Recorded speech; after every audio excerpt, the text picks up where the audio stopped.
Ethics of hacking or having your information stolen and shared online. Okay, so I'm going to talk about some background on this. So, predators can be found everywhere, and that includes on computers and the internet.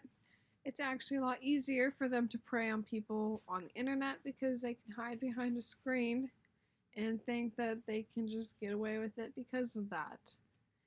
Anyone connected to the internet is in a position to possibly get hacked at least once in your life. And this comes from WebRoot.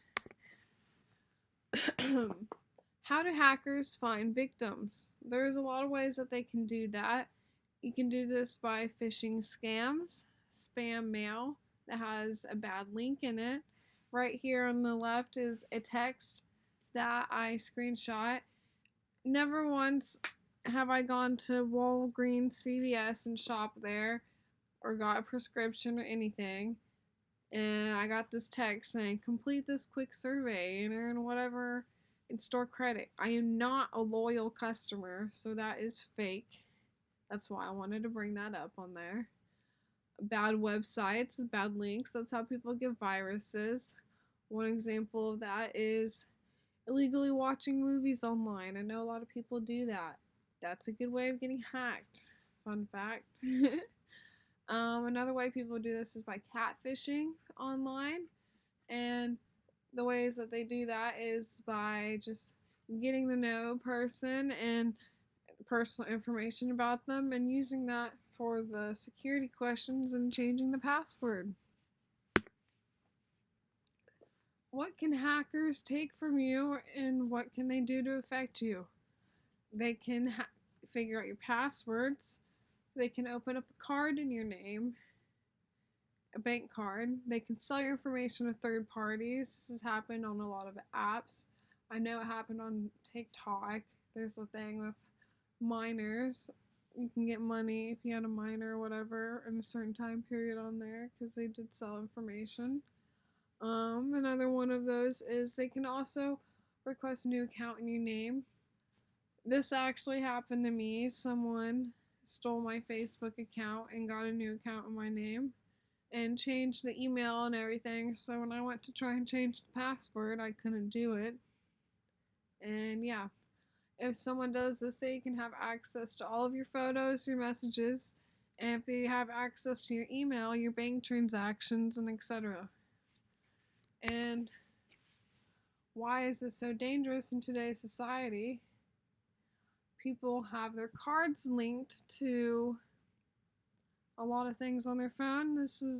Can be Apple, this can be Google Wallet, any of those, Venmo, Cash App, PayPal, Chime. If you shop online, such as Amazon, if you have a music app on your phone, so many things have you link your card to them. And this is the quiz question right here. What is one of the most dangerous things for a hacker to get? Your password. Yup. How many of you guys have the same password or variation of that across these apps or websites? And right here I have a little picture. If you do have the same password on everything, maybe you should go and change it on some of those. Because if you have the same password or variation, essentially someone can hack almost all of your stuff just by learning one thing.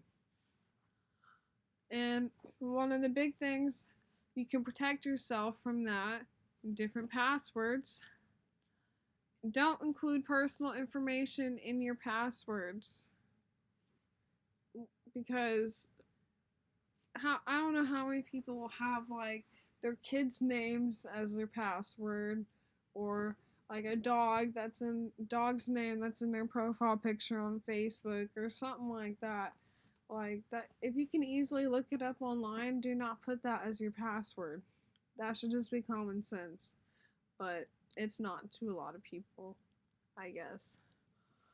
Another one of my things to protect yourself is using WebRoot or another software to protect yourself. All university laptops come with a protection software thing. I don't know what exactly it is, but they all have one. So whenever you get your own laptops after graduating, it'd probably be smart to get one of those things on there. Just better safe than sorry, I say. And a big thing is stay on reputable websites. If you get on a bad site, it's very easy to get your stuff. But yeah. Next slide, invasion of privacy. The book says public streets, restaurants, even areas in private businesses are not places where an individual can reasonably expect to find privacy. But this does not include internet and all that if you're on a private device. Like if you're on your phone, if you're on your computer, your tablet, whatever, that is considered private property, and so that falls under what should be considered your privacy. School computers, however, do not count because they are university owned. Okay, so the case I will be using to talk about this is Bartnicki versus Vopper. This was ended and decided in 2001.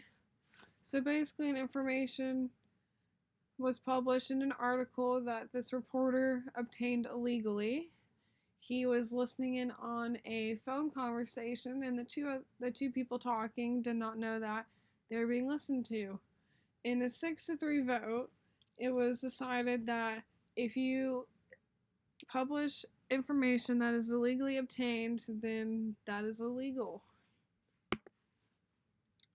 With social media, everyone has the ability to be a publisher and a journalist. Whether you classify yourself as one or not when you post, that is essentially what you are doing. You're putting your name on something and posting it for other people to see. So, how does that relate to getting hacked?